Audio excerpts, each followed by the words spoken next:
হাজার হাজার বছর, শত শত বছর পর্যন্ত ছিল? মাত্র 101 বছর হয়েছে মুসলমানদের এই দুর্দিন। তার পূর্বে 1400 বছর পর্যন্ত এই পৃথিবীর নেতৃত্ব দিত মুসলমানরা ছিল পৃথিবীতে পরাশক্তি।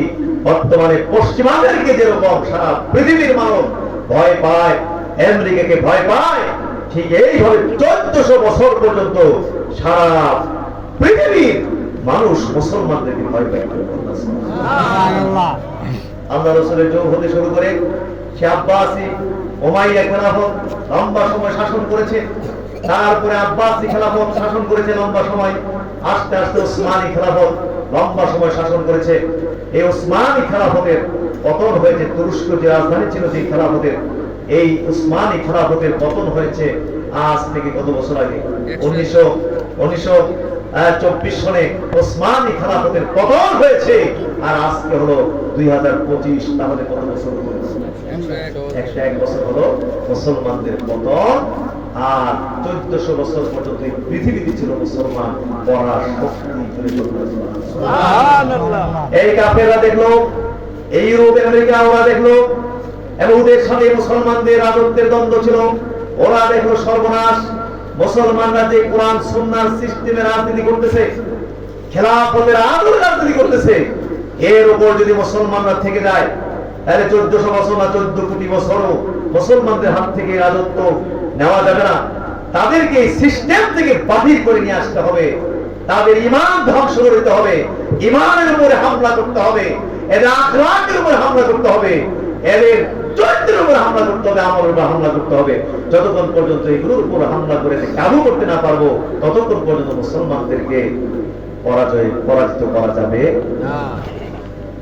তখন আধুনিক গণতন্ত্র, বর্তমান যে গণতন্ত্র চলতেছে, এই আধুনিক গণতন্ত্র ওরা আবিষ্কার করে মুসলমানদেরকে দিল, মুসলমানদের মধ্যে নেতৃত্বের লোক ঢুকাই দিল, এমপি হওয়ার লোক ঢুকাই দিল, মন্ত্রী হওয়ার লোক ঢুকাই দিল, মেম্বার হওয়ার লোক ঢুকাই দিল, চেয়ারম্যান হওয়ার লোক ঢুকাই দিল। প্রথমে গিলছে কে? আতাতুর্ক কামাল পাশা, যাকে তুর্কি জাতির পিতা বলা হয়। কামাল পাশা, এই মির্জাফর, মুসলিম জাতির মির্জাফর, সে প্রথম ওই কাফেরদের তৈরি করা এই রাজনীতি গিলছে, গণতন্ত্র গিলছে।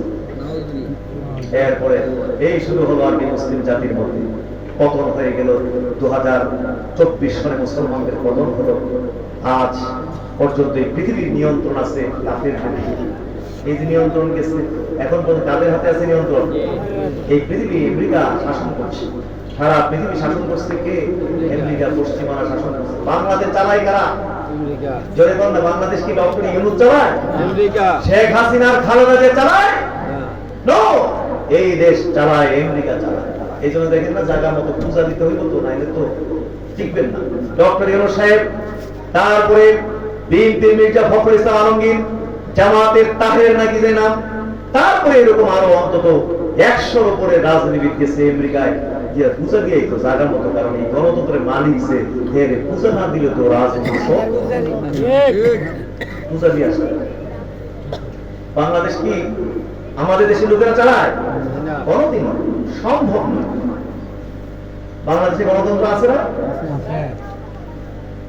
এই গণতন্ত্র বাংলাদেশের মুসলমানদেরকে, এই বাংলাদেশের মানুষদেরকে দলে দলে ভাগ করছে। দলে দলে কি করছে? ভাগ করছে, দলে দলে ভাগ করছে। বাংলাদেশের মুসলমানরা এক দল করে আওয়ামী লীগ, মুসলমানরা আরেক দল করে বিএনপি, আরেক দল করে জাতীয় পার্টি, আরেক দল করে এনসিপি, আরেক দল জামাত ইসলামী, আরেক দল কি জানি এরকম কত নাম, 50টা নাকি এই মতো নিবন্ধিত দল আছে বাংলাদেশে। তাহলে এই দেশের জনগণকে এই কাফেরদের তৈরি করা রাজনীতি কয় দলে ভাগ করলো? কয় দলে? 50 দলে ভাগ করে এবার কইছে লাখ, এক দল আরেক দল কামড়াকামড়ি লাখ।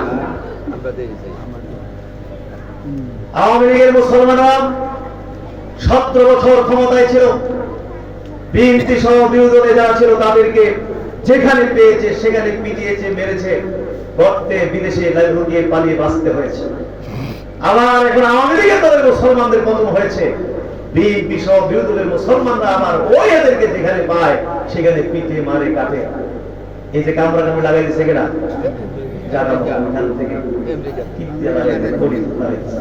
দেখেন না ঢাকায় এই যে ফেসবুক খোলেন না, মোবাইলের ফেসবুক, কুত্তাদের কামড়া কামড়ে লাগে।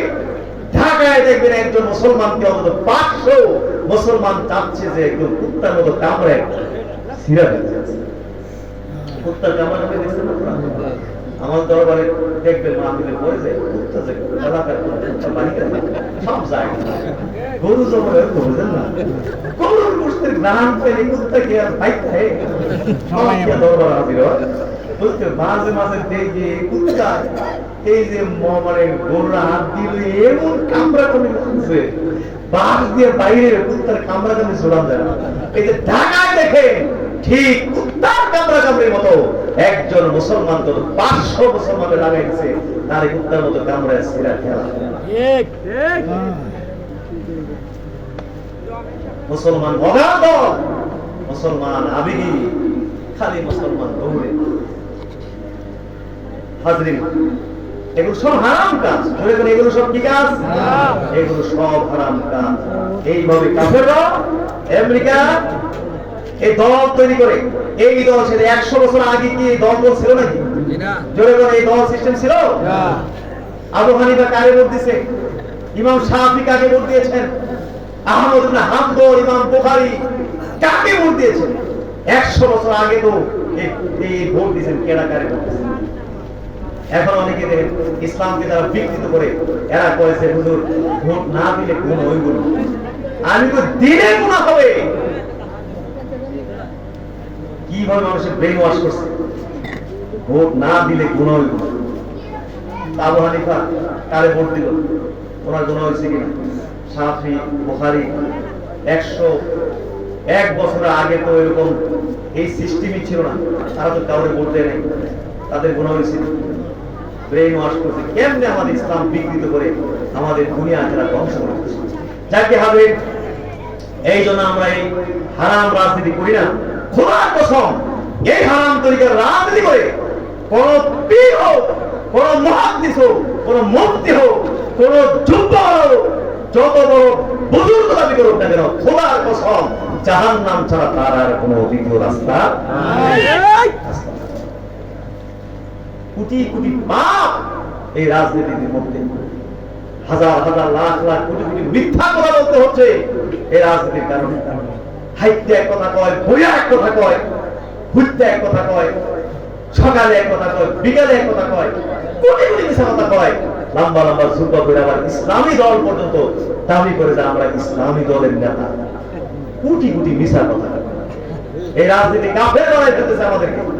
এই দেখেন না ইসলামী দল দাবি করছে, কিন্তু দেখা যাচ্ছে তারা আবার ওই যে মন্দিরে গিয়ে সেখানে হিন্দুদের যে পূজা হচ্ছে, তাদের পূজা তারা করবে, তাদের সে অধিকার আছে, এটা ইসলাম অধিকার দিয়েছে। তারা তাদের মন্দিরে যাবে, তাদের দেবদেবীর পূজা করবে, তাদের ধর্ম অনুযায়ী যা আছে তা তারা করবে। 100% নিরাপত্তা সরকার দিবে, তারা যাবে সেখানে। কিন্তু কোন মুসলমান সেখানে যেতে পারে না। জনগণ পারে না। এই যে আমার দাদা হুজুরের কথা শুনছি, শ্রীকায়ের পূজা হতো, দাদা হুজুর মোড়ে লাড়ি দিয়ে দাঁড়াইতো, কেডায় সাস পূজা। হিন্দুরা বলতো হুজুর আমরা পূজার মধ্যে মুসলমানরা আইয়া আমরা সব খেয়াল কেমনে খায়, পূজা পূজা সব খেয়াল। আর এখন হুজুর সামান্য ভোটের জন্য, হিন্দুদের সামান্য ভোটের জন্য, সামান্য একটি এমপি হওয়ার জন্য, ক্ষমতার জন্য আখেরাতকে তাদের কাছে তুচ্ছ হয়ে গেছে। আখেরাত তাদের কাছে তুচ্ছ হয়ে গেছে। তারা এখন আপনার সেই পূজার অনুষ্ঠানে গিয়ে গীতা পড়ে, গীতা মুখস্থ করলেন কেমনে? সেখানে গিয়ে শারদীয় শুভেচ্ছা জানায়, ইন্না লিল্লাহি ওয়া ইন্না ইলাইহি। সেখানে গিয়ে আপনার কি করে, সেখানে গিয়ে মানুষকে বলে যে সকলে আল্লাহর শুকরিয়া আদায় করেন, আল্লাহ তাআলা অত বছর পরে আমাদেরকে পূজার অনুষ্ঠানে আসার তৌফিক দিয়েছেন। রোজা পূজা একই, হিন্দুদের উলুধ্বনি, মুসলমানদের আযান। রোজার ক্ষেত্রে মানে বিধর্মীদের প্রত্যেকটি কাজ করবেন বিপরীত করতে বলেছেন। রোজা, হ্যাঁ রোজার সময় আমরা ইফতার করি, আল্লাহ রাসূল বলেছেন যে তুমি ইফতার তাড়াতাড়ি করবে, কারণ ইহুদি নাসারারা ইফতার দেরিতে করে। ইহুদি নাসারা রোজা রাখার পরে ইফতার কি করে? আর এটা বিপরীত করতে গিয়ে তোমরা ইফতারটা কি করবে? তাড়াতাড়ি। তাড়াতাড়ি অর্থ আবার এটা মনে করেন না যে আসরে পরে খেয়াল বাংলাদেশে কিন্তু আছে একটা গ্রুপ, বুঝতে পেরেছেন? তাড়াতাড়ি বলতে মানুষ কি বোঝায়? এক কথা হলো অতি পণ্ডিত জাহির করে এই গ্রুপটা বাংলাদেশে খুব নিজেকে জানেন না জাহির করে, মনে হচ্ছে না কেউ জানে না, জানেন না জাহির করে। এই জন্য আমাদের প্রত্যেকটি পদে পদে এরা দ্বিমত পোষণ করে এই খালি ফাঁক ফোকর বাইর করে এইখানে, বুঝতে পেরেছেন, পণ্ডিত জাহির করে। তাড়াতাড়ি তাড়াতাড়ি বলতে, হ্যাঁ তাড়াতাড়ি বলতে কি? তাড়াতাড়ি বলতে হলো যে সময় হয়ে গেলে আপনার দেরি করতে পারবেন না, আপনি তাড়াতাড়ি ইফতার করে ফেলবেন, বুঝতে পেরেছেন কিনা? এই কথা মনে করার সুযোগ নেই। সারাদিন না খেয়ে বসছি না, আর 1 ঘন্টা না খেয়ে কি না খেলে কি ঘুরে যাবো কিনা, এই কথা দেরি করার কোনো কি নাই। সময় হয়েছে আপনি কেন? যেহেতু ইহুদি নাসারা ইফতার কি করে খায়, সাহারি বলেছেন ইহুদি নাসারা সাহারি খায় না, এই জন্য তোমরা কি করবা? সাহারি খাইবা। এইভাবে শত শত কাজ করবে আপনার। আর সেখানে আল্লাহু আকবার তাজা শিরক, তাজা কুফর, সেই মন্দিরে গিয়ে সামান্য ভোরের লেগে হিন্দু ইসলাম চিন্তা করা যায় কিভাবে? এই জন্য তো আলেমদের ব্যাপারে বলা হয়েছে যে মানুষের মধ্যে সবচেয়ে নিকৃষ্ট হলো তারা যারা আলেমদের মধ্যে নিকৃষ্ট, আর আলেমদের মধ্যে উৎকৃষ্ট হলো, আর মানুষের মধ্যে উৎকৃষ্ট হলো তারা যারা আলেমদের মধ্যে উৎকৃষ্ট। মানে একটা আলেম গোমরাহ হলে লক্ষ লক্ষ মানুষ কি হয়ে যায়? গোমরাহ হয়ে যায়। একজন জাহেল লোক সে গোমরাহ হইলে হয়তো সে একলাই গোমরাহ। আমি যদি গোমরাহ হই, লক্ষ লক্ষ সোনাগাঁ দরবারে ভক্ত হই, আমি লক্ষ লক্ষ মানুষকে আমি গোমরাহ বানানো সহজ না কঠিন? আল্লাহ রাসূল এর জন্য বলেছেন মানুষের মধ্যে উৎকৃষ্ট হলো তারা যারা আলেমদের মধ্যে উৎকৃষ্ট, আর মানুষের মধ্যে নিকৃষ্ট তারা যারা আলেমদের মধ্যে কি নিকৃষ্ট। এখন মানুষ তো মনে করবে এটাই, কিন্তু হুজুররা দেবদেবীর পূজা যায়, এইখানে যায় সেখানে যায়, এই করে সেই করে, শুধু এটা মনে ইসলামের ওইটা আছে। ইসলাম বেদির সব একাকার করে ফেলতেছে সামান্য ভোটের জন্য। এই গণতন্ত্র রাজনীতি মানুষকে জাহান্নামের দিকে নিয়ে যাচ্ছে, কাফের বানায় দিচ্ছে। এই জন্য আমরা এই হারাম তরিকার রাজনীতি করি না।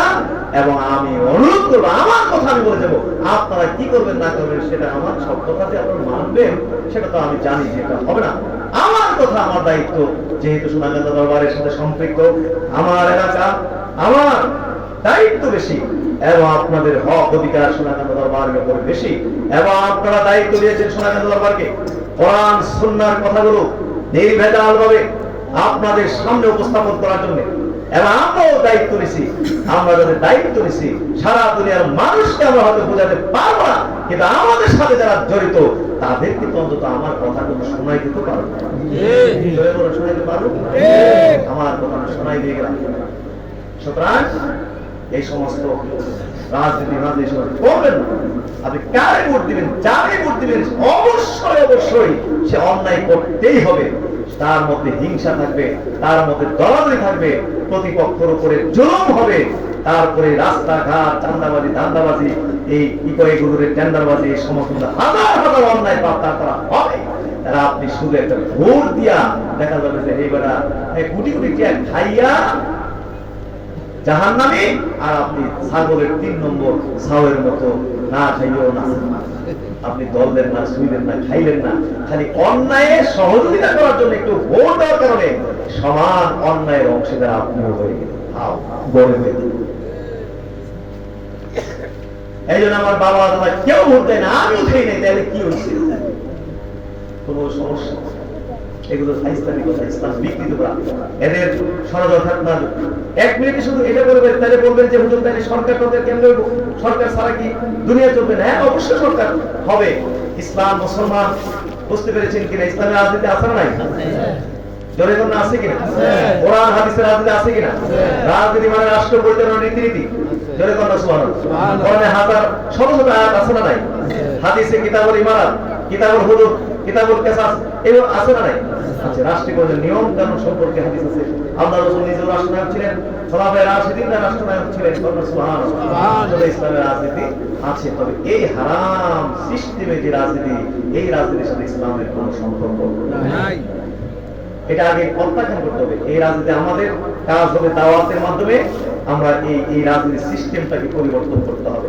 এই জন্য বিশেষ করে ইসলামী শব্দ যোগ করে যেই সমস্ত রাজনৈতিক দলগুলো রাজনীতি করছেন, আপনাদেরকে অনুরোধ করব, জামাত ইসলামী, ইসলামী আন্দোলন বাংলাদেশ, তারপরে কি বলে খেলাফত মজলিস, আপনার কি বলে যেন এগুলো, আরো যে ইসলামী শব্দ যোগ করে যে সমস্ত রাজনৈতিক দলগুলো আছেন, আপনাদেরকে দয়া করে আমি অনুরোধ করে আমি বলবো, আপনারা দয়া করে আপনাদের নিবন্ধন আপনারা ওই নির্বাচন কমিশনারের কাছে আবেদন করে আপনাদের এই নিবন্ধনটা আপনারা বাতিল করে দেন।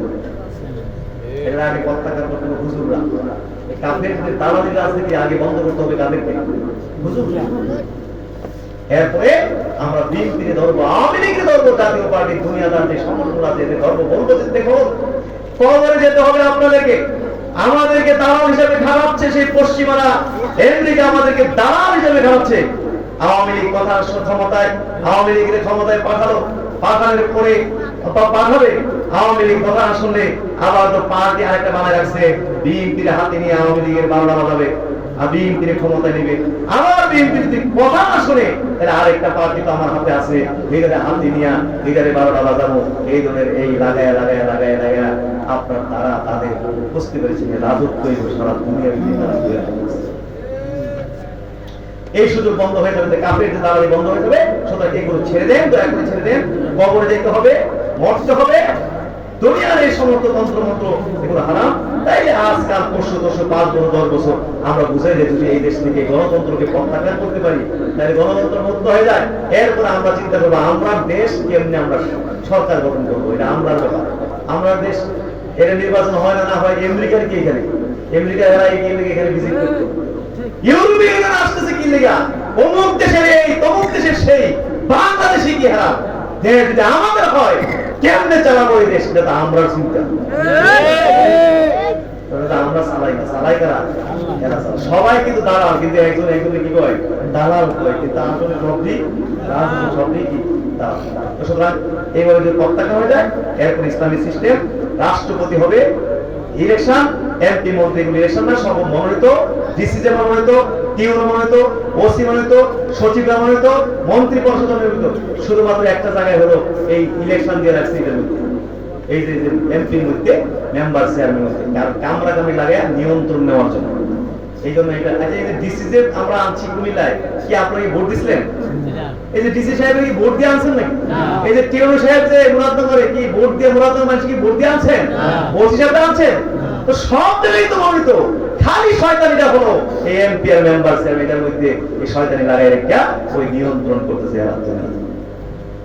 এটাও মনে ইসলামে হলো ইলেকশন হবে না, মনোনীত হবে। এই মুরাদনগরের মধ্যে সবচেয়ে ভালো চরিত্রবান আল্লাহওয়ালা, তারপরে দুর্নীতিমুক্ত, তারপরে মানুষের উপর দয়াশীল মায়াশীল ইত্যাদি যদি কোয়ালিটি দেখে ওই মনোনয়ন করে দিবে যে উনি হইলেন এমপি মুরাদনগর। তাইলে মুরাদনগরের মানুষ সব নেতা পাবে, কারণ যিনি নেতা উনিও জানেন না আমি যে এই মুরাদনগরের এমপি।